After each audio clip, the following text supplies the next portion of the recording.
Welcome to Mink Life Motivation Live. I am standing in for Monica Henderson today. I'm Peggy MacArthur. I am a headshot strategist, a headshot photographer, and we are going to talk about activating your wealth today. And I have tons of people here to help me with this conversation. First off, I have my co-host. Hello. Of course, I said your name wrong. I've only known you for like years now. I don't know. Anyway, and we're activating our wealth today. Here we go. I'm sure I'm doing this wrong because I'm not Monica, and she's like got her own little spice. So I'm trying to keep this going. Andrea is our wellness thrive strategist at Wellbeing and Worth. She is a MinkLife motivator, master trainer, and dean of MinkLife University. And I'm so glad you're here to help me today. We're all good. Welcome, everybody. Hey.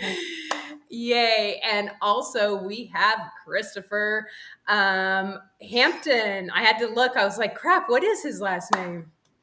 Doing good here. Chris is our champ. He is a CEO, founder of the Champ I Am organization. He's a leadership and entrepreneur coach. He's a best-selling author. There we go. International speaker and coach, an award-winning speaker, and a community leader. Chris, thank you so much for being here to talk about our wealth today. I am excited to be a part of this wonderful panel of people. Now, most importantly, our other co-host is you from the couch. So make sure that you continue to chime in and leave us your little comments and notes and ask a question. Feel free to put your personality into this because this show is all about you. Looks like we have Irina. Yay, thanks, Irina. It's good to see familiar faces. I know. Hello from the couch. Hey, Irina. We haven't seen you for a while, Christopher. How's things been going with you? Oh, life has been great. Just got finished with COVID, but I survived. I'm good.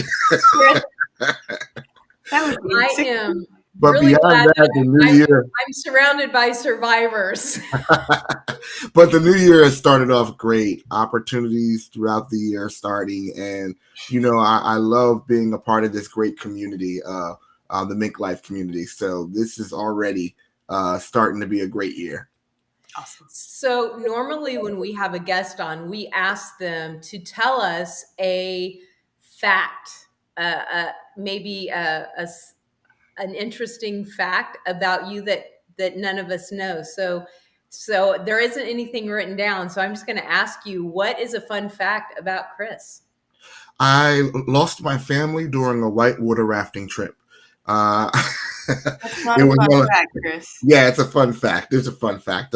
Went down there, had my family, my kids were young, and my wife, we hit the rock, and we hit that rock in the rapids, and the boat went up, and the first one to fall out was my wife. So, I have stepchildren, so, they threw me overboard to try to get me to get their mom, and I'm trying to save their mom to get their mom back in the boat. They're trying to drown me, like it's my fault that they're there.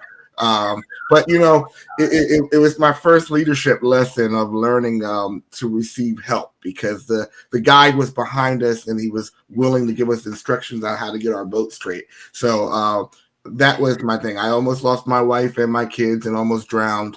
My kids almost killed me to save their mom. Well, again, I'm glad I'm surrounded by survivors. Obviously, that's hilarious. Where were these rapids? Where were you? Oh, we were in the Poconos in Pennsylvania. Oh. So it was, it was our first of all, it was our first time doing it. So, right. And, I didn't pick the hottest time of the year to go whitewater rafting. I went in October, so it was freezing. So on top of that, my son's having hypothermia, and my wife is looking at me like, you brought us out here. And my kids say, I knew you should have married that man. And but it was we're a better family for it now, whereas we can look back at it. they've got a good origin story, right? Like they put there, he came along, he made it through. Oh my Lord, Chris, that's a story. It's a fun fact. It's a fun fact. We survived. Today's all about surviving, I think. That's the word of the day. That's the word of the day. Survival. Survival is going to be the word of. All right, so I need to keep this thing rolling. So we are going to get motivated. Not that the survival story wasn't motivating, because it was. But we are going to start off with a question to get us motivated. Why is it important to redefine wealth? And I'm going to start with Chris, since you are our guest for the week, because I already know what Andrea is going to say. So I want to start with you, Chris. Why is it important to redefine wealth? Well, I think a lot of people look at wealth as money.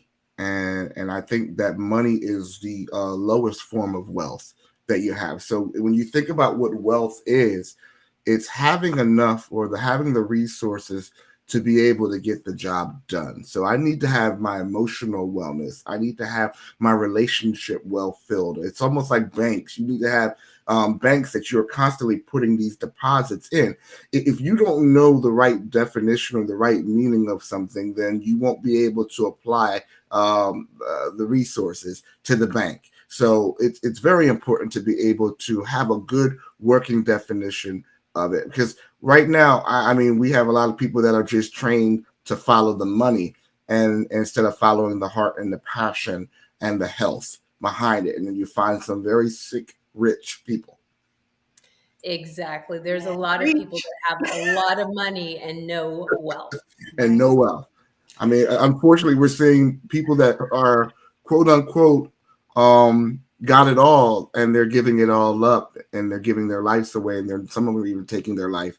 So when you find you put the wrong definition behind something, and you follow it all the way to the end to find out that it was empty, it takes time off of who you are. So I like that, because a lot of people chase money thinking they're chasing wealth, and they get the money and they're empty and depressed and frustrated and unhappy, and their relationships aren't straight, their health isn't straight, nothing else in their life is working. So that's really good.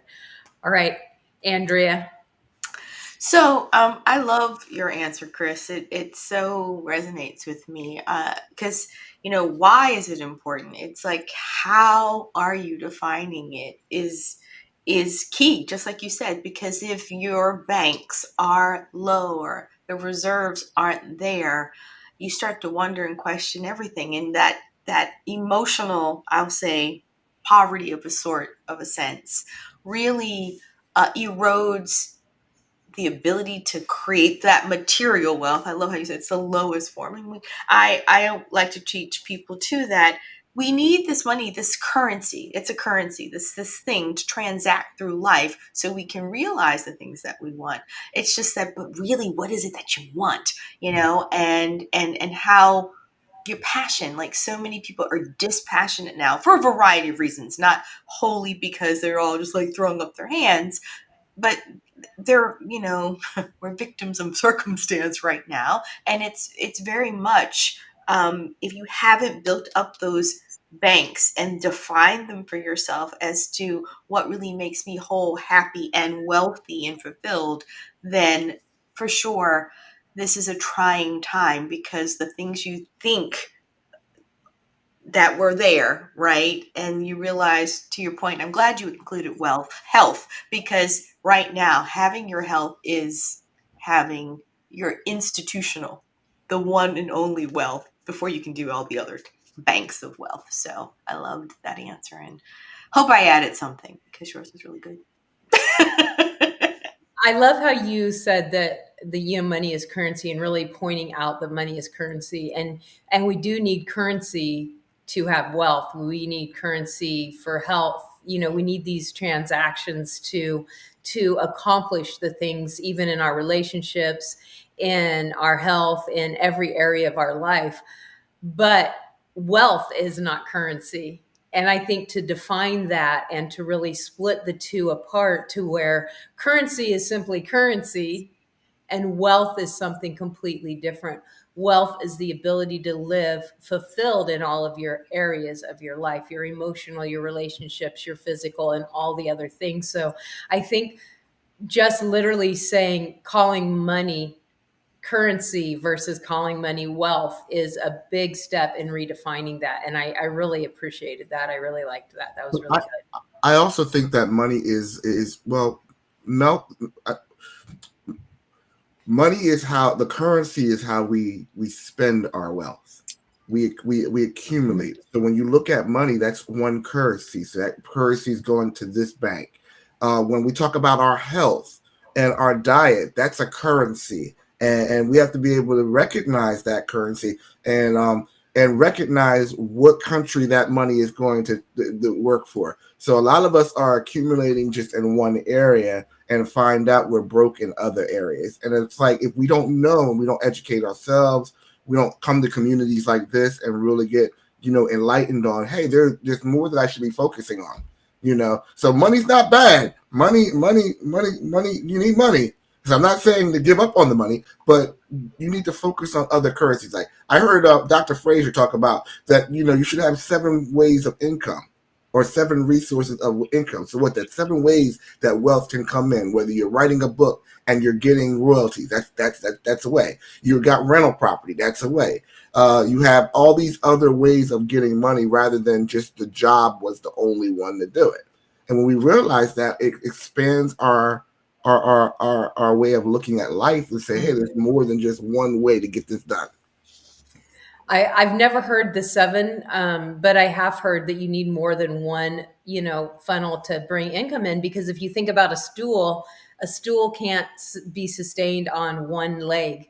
It has to have at least 3, and 4 or 5 makes it even more stable. Because if you have 4, 5, 6, 7, legs, then when one breaks or stops, you're still going to be steady. You're not going to fall over. If you just have 2 legs, you're always doing the balancing act. And if something happens to one of those legs, you're going to fall. So that's really important to open up doors for, other opportunities for money to come to you. Don't always think about your money's only from your job. I always say whenever like one of our lines of income, is slower than it should be, I always look at my husband and I go, well, I'm still doing what I'm supposed to do. So that's on the universe. It's going to have to figure out how to get this money to me, because I'm like doing all the things that I'm supposed to be doing. Like I got this going on, I got that going on. So, and I think as long as we leave those doors open, we give the currency, the money, the opportunity to get to us so that we can redistribute it to do the other things we need to do in life. But are you actually even, and you have to start asking yourself, like, wow, like you said, I'm doing all the things that I should be doing. Are you? Because are we using our giftings, our talents, and our abilities to the max? So you may be thinking that I'm doing everything. And I knew a lady right now that was good at crocheting. And she was like, well, I don't have no money. But the money, the quality of the crocheting that she was doing ended up creating an avenue of unexpected resources that was able to increase her wealth. Why? Because she was using her gifting, her talents, and her abilities. You can actually become wealthy doing what you like. And I think that people think that you got to sacrifice your love, your passions, and go to work. No, your work is supposed to work for you. So you assign the time and the job, a task, and you make it happen. But don't put aside all the things just because your gift doesn't look like the next person's gift. You don't think you're wealthy. But because your unique gift is there to serve you, it's not meant to serve everybody else. It's meant to serve you. So are you really using all the resources at your part to accumulate, or are you even aware that you have currency that's valuable, that's sitting at your feet, and you don't even realize you have it? Okay, so I just literally said this to someone this morning and you just slapped it right back in my face. I love that because we don't often really take value ourselves. All right, so we are going to stay inspired, and Chris, you're going to tell us your story of your entrepreneurial journey. So we want to hear, we want to be inspired by your story. So I'm going to give you this time to talk to us about your journey, and I not was the journey on the whitewater rafting. all right, we're done that, but that got me to my story. Well, listen, I'm 46 years old now, and just to let you know that you're never too old or never too young to make the change. 6 years ago, actually, no, 7 years ago, I was working three jobs. I was working a night job, I was working a day job, I was trying to be a caretaker to my mom. So that was three jobs. And then on my way home from my night job, when I was coming back early in the morning, I felt a heart palpitation in my chest. And I said, that don't feel right. So I went to the hospital. Now, what freaked me out was the cardiologist looking at my EKG, and he said, Mr. Hampton, you look like you had a heart attack. And what was hit me was this. Not that I had a heart attack. What screamed on the inside of me was a no! You haven't did what you were supposed to do. And I had this conversation with my higher power, God, and I was like, well, I know I'm called to speak. Then he was like, speak. But I was like, nobody knows who I am. Who's going to hire me? Who am I? Speak. That was the inner voice, my inner voice speaking back to me saying, speak. And that was the journey that started Champ I Am, was me beginning to step out on my gift and pursue that gift. So I went where speakers spoke. I joined my local Toastmasters. And every Monday I would speak and I would introduce myself as, hi, my name is Chris Hampton and I'm a motivational speaker. I didn't say I want to be one. I didn't say I'm thinking about being one. I said, my name is Christopher Hampton and I am a motivational speaker. And eventually my identity hit me and said Champ I Am, because I am a champ, C. Hampton. And so I abbreviate my name, and my name was calling me and said Champ. And then I Am meant that everything that was on the inside of me was already on the inside of me. So I was already defined with my brand, and Champ I Am came into existence. Within my 6 months of being a Toastmaster, I ended up doing by accident a competition speaking environment, and I won for the state the humor speaking contest, and they call it the extemporaneous, I can't even pronounce the word, the one, we call it table topics, and the 1 minute speech. I ended up being the winner in those two speaking, and I went to compete in New Pennsylvania and came in third place. So now I can say my name is Chris Hampton and I'm an award-winning motivational speaker. And then that was the journey of me developing the brand, was really being able to identify what I was called and meant to do. And I just started pursuing it. And I would just show up in places. And I would say, when they ask me, what you do? My name is Chris Hampton. I'm a motivational speaker. I'm Champ I Am. My very first motivational speaker, I was an actor in an independent movie that a friend of mine was producing. And how it came about was, as we were at the viewing, I was sharing with somebody what my goal was, but I just didn't have the confidence to really start it yet. But I encouraged the people around me so much that they were like, you need to get a card out. You need to be a speaker. I got my card out the next day, and I ended up my first client was in the fashion industry. So I ended up sharing in the fashion industry so much that then they started to call on me as the go-to coach. 7 years later, we're here on the MinkLIfe, and I'm now a nationwide, an international global speaker, an award-winning author. And it all stepped out from me doing what? Pursuing the gift that I had on the inside of me and just taking that one step each day, committing to be able to say, I am who I am, and then just manifesting that gift. And you're seeing the results today of just taking that one step 6 years ago, 7 years ago. So you too can be living your dream, and it doesn't take that long because we know 6 years can go by just like that. That is incredible. Thank you for sharing that. Andrew, do you want to add or give some thoughts And about how that impacted you? What your thoughts are? I well, I'm so happy you're healthy. I'm so happy you made it to the hospital to get the wake up, right? Like, however, like you said, the divine universe, you're like, this isn't right. Let me go. So that's the first thing. So praise be. That's awesome. The second thing that really sticks out for me is in that moment of that divination, like I'm really thinking about this for a talk and a book too, about those times when you have these pivots and like these decisions that really make you choose a path. And like when we fail to listen to that call, what happens? And what happens when we choose to accept the call? So you, you just were part of the chapter of my book. I might be quoting you, Chris, in my book. I might have to be I love to say this scripture because this scripture means important to me. It says, "Hope deferred makes the heart sick." Amen. And when you look at that and you look at that, how many of you out there today have been wishing and talking and wanting it so bad, but you never you turn it into a hope.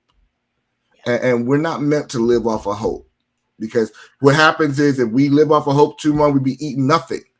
See, we have to be able to turn that hope into actionable steps. Yep. We got to turn the dream, the wish into a dream, and the dream into a vision, and the vision into manifestation. And I knew I was supposed to be speaking since high school, but it took to me to be 39 and a half to be able to be willing to actually embrace what was on me. Why? Because I was scared. Or why? I didn't see myself as greatness that I am. And it doesn't have to take you that long for you to get the understanding or for that light bulb to come on. Because once you get it, I believe your gift will make room for you. Your gift opens up doors from you. And because you're looking at your gift as a gift that doesn't look like everybody else, it's not packaged the same way as other people are packaged. It's there for a reason. Yep. So it's scientifically proven that stress causes health issues and all other issues.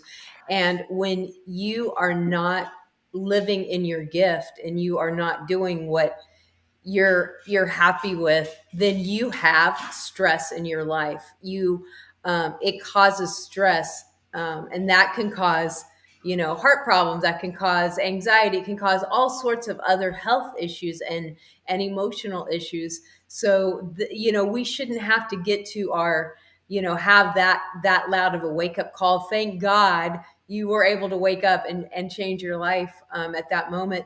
An acting coach that I work with a lot, his name is Billy Cowart. He does this exercise.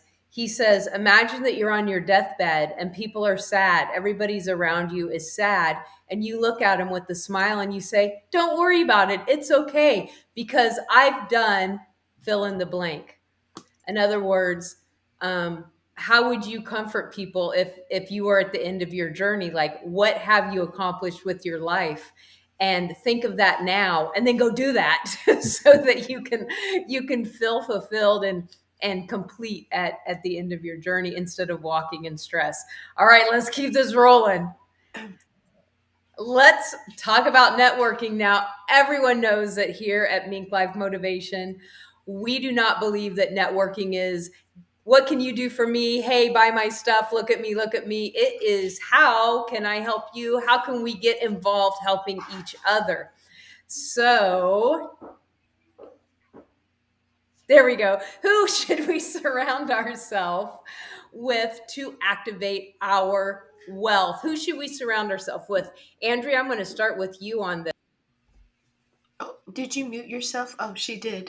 I did because I have a little helper here that's whining at the door, so I was telling him to lay down. I was like, click. So who should you surround yourself with activating your wealth? Well, as we said in the beginning of this program, we are filling up these resources in our life basket, so to say, or our life chest, right? And the first things first is, if there is a repository that looks low, that's where you go. Like Chris said, I'm a motivational speaker. So he put himself into a land of speaking, and he spoke and he spoke and he spoke, and he filled that repository till it was overflowing. And he is then now lavishing his actual wealth of expertise for all of us. Like, just loved hearing your story. I'm going to be talking about it for days. So sorry I keep talking about you, Chris, because I haven't heard the whole thing. So that was awesome. But that is an example, a prime example. So your story just fits with this so well today, this week, is go.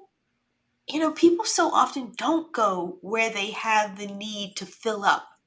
And it really strikes me, because I'm like, that's the place where you should be going to being a sponge. Because in that activity, like you said, the like, I don't have that, so how do I get it moment is like, there's so much growth in just saying, I don't have this yet, I'm going to go get it, I want it, and going to get it. So that is who you should surround yourself with, is being in a room with people who have what you don't have, in a way, really will fill up your tank, so that if that's speaking on your heart that you need this, then you will actually acquire it through the osmosis of learning through those people. So that is my tip. Thank you for letting me go first, not after Chris. Oh, I'm still muted. I'm sorry. Chris. I like to go first. Now, It's like, phew. well, good. I think we're going to say things different. And I think one of the things that I would say is surround yourself with people that are of like vision. They don't have to look like you. They just have to see the next level like you. And a lot of times what frustrates the living life, it just like it irks me. It's like is where I look at people and the amount of people, even in the motivational part, that give attention to haters.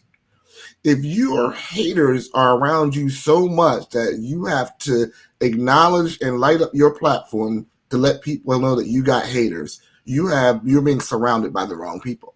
Which means to tell me that you didn't have the wisdom to remove yourself from a circle. You've been staying in a circle for too long. So, and that's my pet peeve with especially, you'll be surprised how many motivational speakers have given their platform to haters and acknowledging the haters. No, you need to find out that if you're saying you have a vision and you want to go somewhere and the people around you don't see it, it's not meant for them. You need to get around people that can see. Because the blind lead the blind, you're all just going to end up in a ditch somewhere. So I need to get people that can see bigger, see wider, see further, and I put myself in the room with them. Absolutely. I love that. And it's so true. People want to feed the negativity. And there's sometimes, especially in the last 5-6 years, where I've literally screamed at the TV, just shut up, just ignore these things and they'll go away. Quit feeding the negativity. Because that's wherever you put your energy, that's what's going to multiply. And we see that positive or negative. And I know there's a saying, I think we've all heard it before, show me your closest 5 friends and I'll show you who you are. And that's exactly who you need to surround yourself, is who you want to be, where you want to go, people with like vision, people that are above, the level that you're at. That's where you should be. I was raised since I was small, never be the smartest one in the crowd, never be the richest one in the room, never be the best at anything in the room. Always go to the next room. As soon as you get to you're the best in the room, go to the next room, because you can always get better. So I think that's everything you guys said was just right on point. That was very, very good. I'm laughing at Monica. These are my friends. Yes, dear, you're our friend too.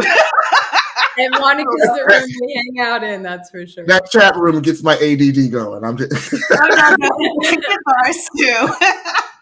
And it doesn't come. And so we start laughing sometimes, and then people it's like later, so it's funny. Oh. All right, let's gain some knowledge, guys. All right, so who should I start with? I'm going to start with Chris. Give us one tip. I know the question is going to pop up. Monica's going to give me the question. There we go. Share one tip to boost your business that's not the question she wanted me to ask, but I'm going to ask it anyway. By, by connecting your business to a cause. You'll be surprised that there are certain doors that you cannot open. Okay. And by connecting to a cause, you're actually connecting to their resources and their knowledge base. So one of the benefits, and I'm a living example of this because I'm now the commissioner for the arts for the city of Camden, New Jersey. That came about not because I wanted the position. It came about because we started an open mic night for young people in the city of Camden to display their gifts and to be able to share their art in a safe space. And we ended up building community leaders, community activists. We were showing young people how to be discontent in the right way and be able to use that as their art form and be able to give a voice to them. And then as a result of that, the door opened up that the committee, the city council opened up to me to come on there to give young people the opportunity to have a voice on that committee. Now, that had nothing to do with Champ I Am, but it had all to do with the vision of me empowering people. And that's still tied with my gift of Champ I Am is empowering people to see their purpose and their passion and to pursue it, right? So because I had a like vision, I tied a like vision to a community cause that had a like vision. So don't just connect yourself to any cause. Connect yourself to a cause that has a vision that matches your vision, and you empower each other. Just because you're in the room, like is feeding like. All right, Andrea, share one tip how to boost your business by connecting to a cause. Right. I mean, really, Chris nailed it. By aligning your passion to, I think all of us need things bigger than ourselves. So aligning to a cause or something that you are interested in or have a great need to help. Like, I love that you're the Commissioner of the Arts for Camden, New Jersey. That is such an awesome step because, like, you're the kind of community leader communities need, right? And you're not just, oh, I'm an academic and I'm going to be the Commissioner of the Arts. You're there working. And so it's when these real people come into these positions like this that change really does happen. And so never underestimate, to your point, that when you go volunteer and you participate in something, you being that beacon because it speaks to you and you want to give back, you're often tapped to be that person because people know that people who volunteer to do stuff get things done because they didn't have to be there in the first place. So, so you're automatically person of interest, and you never know how that's going to morph and sort of shape you into speaking to the next thing.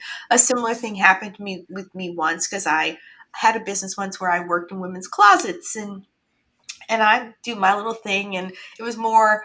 I was always vexed that in this business that women would buy the same pair of black pants. And I was like, could you buy something else? Like, you need some color, have a scarf or whatever. And one of my clients was like, I would love for you to come do a workshop for my business. And I was like, okay. And there were 150 women in this workshop. And I remember being like, oh my lands, little me wasn't expecting it, but she had been so moved by the way I had conducted my business, and she opened up, like you said, opened up me to a world of women I would never have known, and that really burgeoned. And I got to speak for several years in a row doing these like makeover workshops for this business. So it's so true that you having your passion, and especially if you're working in your passion, you don't even think it's work. You're like, don't pay me to come do what? Okay, whatever.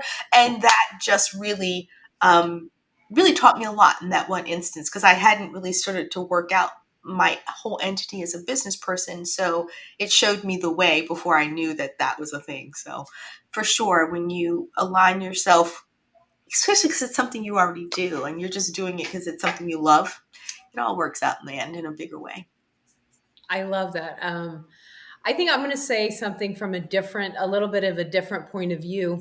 I am, anybody that knows me that I'm very much an activist. I'm very much out there and really pushing for things I believe in, very openly and outwardly. But I think what it does when we tie our business to a cause, something that we're passionate about, it adds a certain passion to our business. It adds a different dimension to our business. It gives our business a reason to exist outside of, I'm going to help you, you're going to give me your money. It gives, like, it empowers on a different level. In other words, if I do your headshots, a certain percentage of the money you paid me is going to go to the causes that I believe in. You paying me is going to allow me the freedom to take a Saturday to go help out at the homeless shelter, do whatever it is that we're doing that particular week. And it makes the business a whole different dimension other than I do headshots. I talk to you about why your headshots make an impact for your business. Instead, it's like, this business makes an impact in our community and hopefully in our nation and hopefully in our world. And so it keeps the passion alive. It makes me excited to work because I know that when I work, I get to do this other thing that I'm passionate about. So it just all feeds off of each other.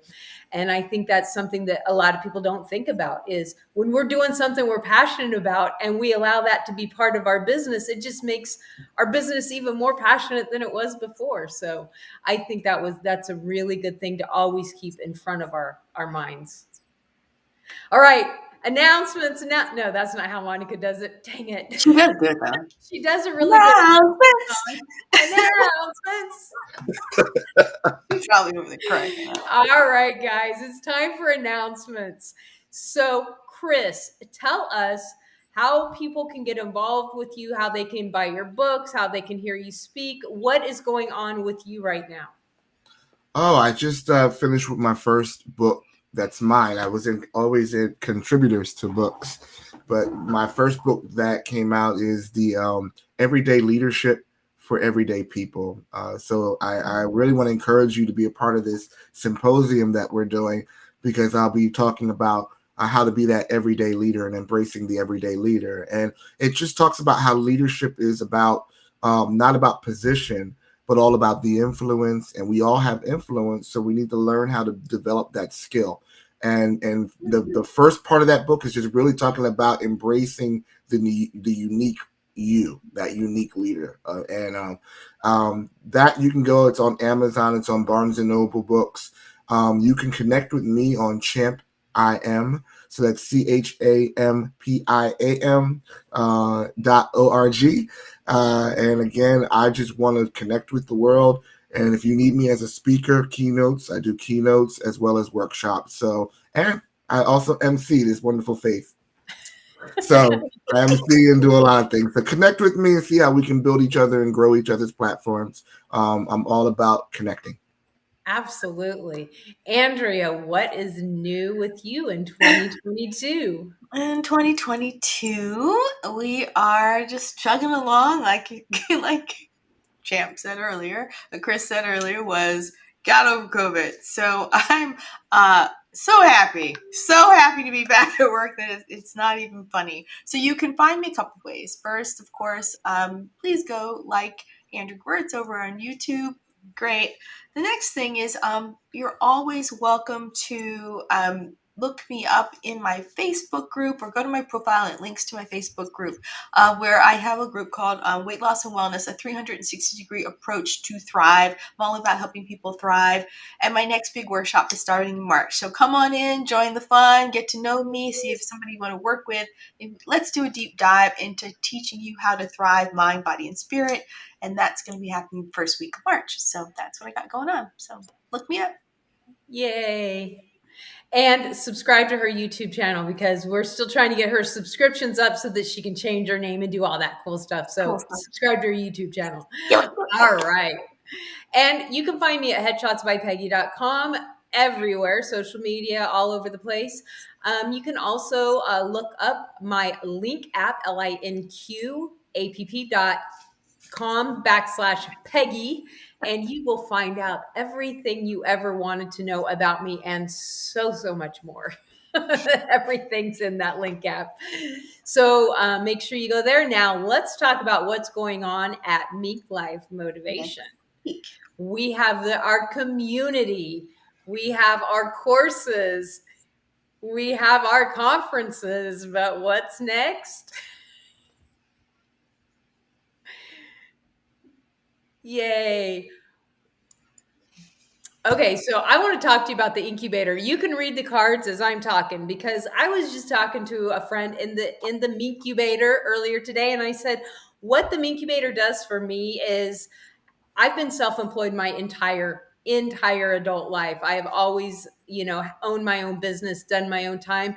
But going to the incubator not only allows me to have other people to bounce things off of, but it's a psychological thing. Like the people in my house don't say, honey, can you do this? Mom, can you do this? Because I'm at work. It's amazing. So get involved. Check out the incubator. Get involved. It is a really, really good community.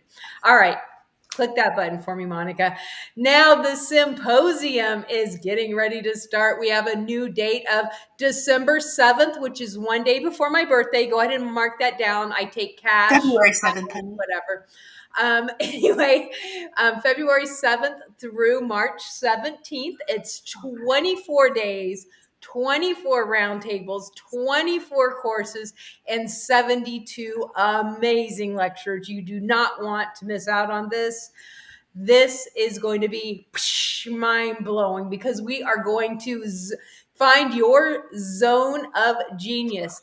If you are a speaker and you have not signed up for this yet, get a hold of us because we still have some slots left and we want to know what is your zone of genius.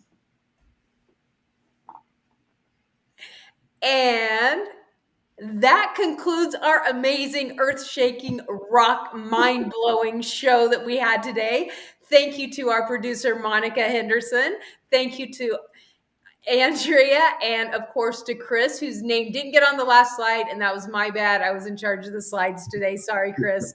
But we know you're here, and we are grateful for you being a part of this amazing conversation. Make sure that you share this all over the place. Leave comments as you're watching it, even if you're watching it restreaming. And we will see you next week, same time, same place. We love you guys. Thank you, Chris. Bye.